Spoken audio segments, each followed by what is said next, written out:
Hi Jim, welcome back to our show. Delighted to be here, Nina. Nice to see you. Let me first ask you, is the US stock market in bubble territory right now? No, not maybe some stocks, yes, but the U.S. stock market is too high, probably, given the underlying circumstances, but it's certainly not bubble. I've seen plenty of bubbles in my life. There are dangerous signs. We see that, fewer and fewer stocks are going up. The averages are going up, but that's just a few big companies, which is usually a dangerous sign. So we may be, we're certainly overdue for a correction. I'm no good at market timing. I have no idea what's going to happen. But no, bubbles when you walk down the street and TVs everywhere are tuned into the stock market, or when everybody's talking about the stock market. I don't think we're quite there yet. Now let's move on to China. The third plenary meeting gave everyone a renewed sense of optimism for China's future. Do you share that feeling? Well, I certainly was quite delighted to see what they said. It's a great contrast with the West. China is saying, no matter what happens, the market is going to be the final arbiter, not the government, not you. If it doesn't work in the market, it's not going to work. We'll let the market make our decision. Contrast that to the United States and the West, where they're saying, no, the final arbiter is the government. We will be in charge of insurance. We will make sure that everything goes the way we want. I mean, America's more communist than the Chinese or the Russians these days.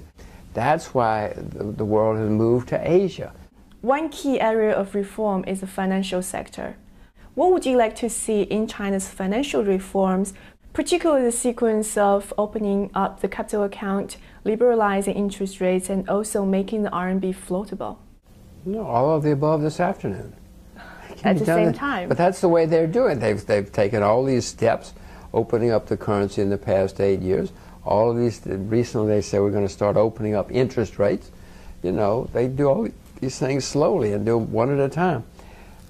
That's fine. There's nothing wrong with it. Deng Xiaoping said the way you cross the stream is you feel one rock at a time, one step at a time. And that's correct. But there comes a time when you get to the other side, okay, now let's move ahead. They're on the other side now. Aren't you worried about capital outflows if China opens? Of course there'll be capital outflows. And the renminbi may even go down for a while. But do it, get it over with. There'll be a lot more capital inflows. People like me want to put money into China. If the currency's open and free, then lots of money would rush into China. Certainly there'll be many people who would rush out. But that's what free markets are. That's what open markets are. It's not the end of the world.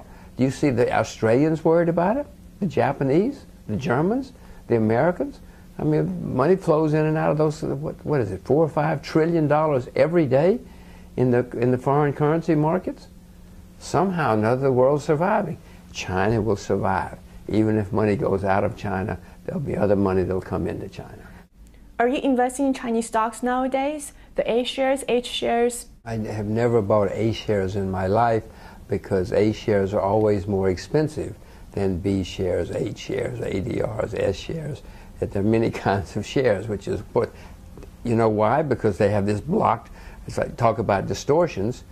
How many countries in the world do you know that have A shares, B shares, S shares, H shares, ADRs, European shares, J shares? That's because they've got all these distortions with blocked markets. I've never bought an A share because the other shares are always cheaper.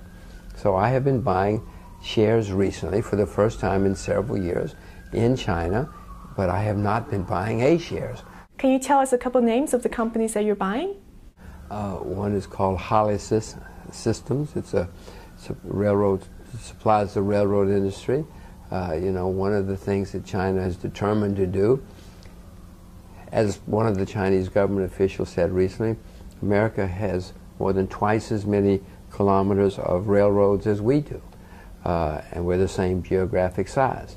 But we have 1,300,000,000 people. So there's a gigantic move in China to build a railroad system, which is very wise. It's a smart thing to do. So I bought more shares of this. I've owned it for a while, but I bought more shares of it recently. Bought a company called Fab, Universal. I bought some financial stocks.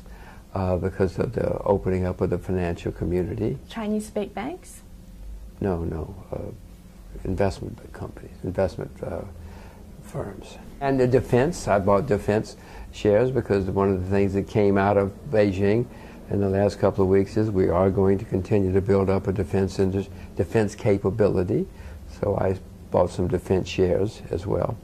You have been bullish on the RMB for a long time, but when you look at the currency's performance, for the past 5 years, since 2008, the currency has appreciated 12%.